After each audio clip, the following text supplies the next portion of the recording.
दत्तामामा भरणे कृषी मंत्री यांच्या निवासस्थानी अनेक शेतकरी एकत्र आल्याचं पाहायला मिळतं। राज्यामध्ये कांद्याला हमीभाव मिळावा अशा पद्धतीची मागणी या शेतकऱ्यांकडून केली जात आहे। छावा क्रांतीवीर संघटनेकडून हे सर्व शेतकरी नाशिक आणि इतर अनेक भागातून आलेले आहेत। हातामध्ये कांदा घेऊन हे सगळे पोहोचलेले आहेत।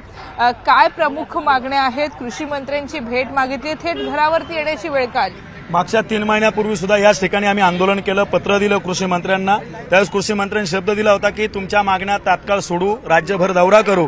कृषी मंत्री कुंभकर्णाच्या निद्रिस्त अवस्थेत झोपलेले आहेत। त्यांना इंदापूर आणि मुंबई सोडून मतदारसंघ किंवा राज्य क्षेत्र त्यांचं कळत नाही। याचा अर्थ असा होतो की इंदापूरहून निघायचं, मुंबईच्या बंगल्यात यायचं आणि सकाळी नरिमन पॉईंटचा चक्कर मारायचा, त्याच्यानंतर विधान भवनात जायचं, तिथं जेवण करायचं, घरी येऊन झोपायचं, एवढंच काम कृषी मंत्र्यांना आहे असं आम्हाला वाटतं। राज्यातला शेतकरी हवालदिल झालाय, रोज आत्महत्या करतोय, त्याच्या कांद्याला भाव मिळत नाही, त्याच्या कुठल्या पिकाला भाव मिळत नाही, दुधाला हमी दर मिळत नाही आणि कृषी मंत्री त्याच्यावर एक शब्द बोलायला तयार नाही। हा दुसरा आठवडा चालू झालाय विधान भवनमध्ये अधिवेशनाचा, शेतकऱ्यांच्या प्रश्नावर कोणी बोलत नाही। 288 आमदार गप्पा आहे। अहो ते आमदार जाऊ द्या, पण हे कृषी मंत्री आहे, हे स्वतःला शेतकरी पुत्र समजतात। या माणसानं, ह्या व्यक्तीनं तरी त्या शेतकऱ्यांच्या बांधावर यायला पाहिजे होतं, त्यांच्या समस्या जाणून घ्यायला पाहिजे। आमची मागणी काय?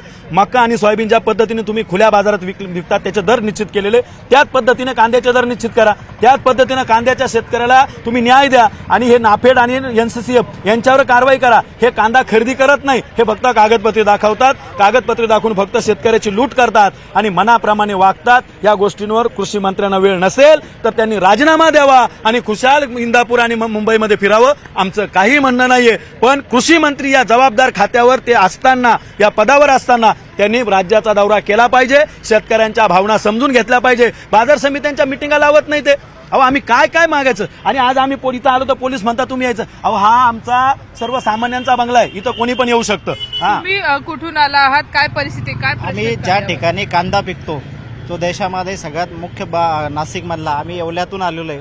या कांद्याला प्रति किलोला खर्च येतोय। आम्ही मूळचे शेतकरी, हा कांदा पिकवणारेच आम्ही।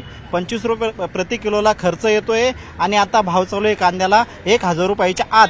त्याच्यामुळं भावांतर योजना लागू करावी, हे आम्ही माननीय कृषी मंत्र्यांकडे आणि कृषी मंत्र्यांच्या माध्यमातून मुख्यमंत्री आणि वाणिज्य मंत्रालयाकडे मागणी करतोय। नक्कीच आपण बघतोय की शेतकऱ्यांना हमी भाव मिळावा, कांद्याच्या बाबत कृषी मंत्र्यांनी ठोस भूमिका घ्यावी अशा पद्धतीची मागणी करण्यासाठी थेट कृषी मंत्री दत्तामामा भरणे यांच्या निवासस्थानाबाहेर हे शेतकरी आल्याचं पाहायला मिळते। गणेश काळेसह सुस्मिता बदाणे पाटील, न्यूज 18 मराठी, मुंबई। कृषी मंत्री शेतकऱ्याला घाबरायला लागले का? आम्ही काही नक्षलवादी आहोत का?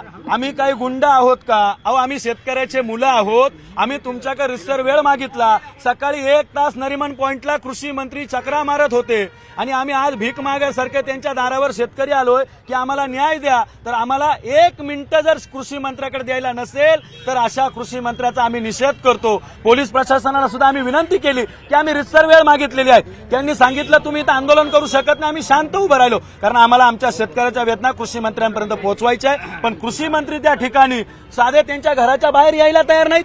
अहो तुम्हाला नाईट ड्रेसवर तिकडे नरिमन पॉइंटला फिरायला आवडतं, तुम्ही नाईट ड्रेसवरच या ना साहेब, तुमचं आवरेल नसेल तर। पण आमच्या शेतकऱ्याच्या भावना तर समजून घ्या। आम्ही शेतकरी मरतोय, आमचा शेतकरी त्या ठिकाणी तडफडतोय। आम्ही तुमच्याकडे दाद मागतोय, आमच्या कांद्याला भाव मागतोय, मकाला भाव मागतोय, सोयाबीनला भाव मागतोय, दुधाला भाव मागतोय, तुमच्याकडे भीक मागत नाहीये, हक्क मागतोय। कृषी मंत्री महोदय 5 मिनिटं बाहेर या, आमच्या मागण्या समजून घ्या, आम्हाला न्याय द्या। नसेल तुम्हाला जमत तर राजीनामा देऊन मोकळं व्हा। तुमच्या दारात यायला आम्ही रिकामे नाही। आम्ही दत्तामामा भरणेंच्या दारात नाही आलो, आम्ही या राज्याच्या कृषी मंत्र्याच्या दारात आलोय, जो शेतकरी त्याच्याकडे आशेनं बघतोय, ज्या कृषी मंत्र्यांची जबाबदारी आहे, ज्यांच्याकडे नैतिक जबाबदारी आहे, त्या कृषी मंत्र्यांनी पोलिसांना पुढे करावं आणि आंदोलन दाबावं। हे काही या महाराष्ट्राला शोभणार नाही। हा पुरोगामी महाराष्ट्र आहे आणि तुम्ही शेतकरी पुत्र आहे। या तुम्हाला परत साथ घालतोय, शेतकऱ्याचं आंदोलन स्वीकारा आणि आम्हाला न्याय द्या, ही मागणी आम्ही करतोय। शेवटी आम्ही संविधानिक पद्धतीने आंदोलन करणार लोक। पोलीस प्रशासनाने सांगितलं तुम्ही इकडे घोषणाबाजी करू शकत नाही, आम्ही घोषणाबाजी थांबवली। नंतर आम्हाला सांगता का तुम्ही चला? अहो तिथं जाऊन काय करणार? आता ह्या 11 वाजता विधान भवनात जातील, मग शेतकऱ्यांनी दिवसभर परत उभंच राहायचं का यांच्या दारात उन्हात आणत? म्हणजे काय हाल अपेष्ट आहे? एक तर यांना महाराष्ट्रात यायला वेळ नाही, आम्ही यांच्याकडे येतोय।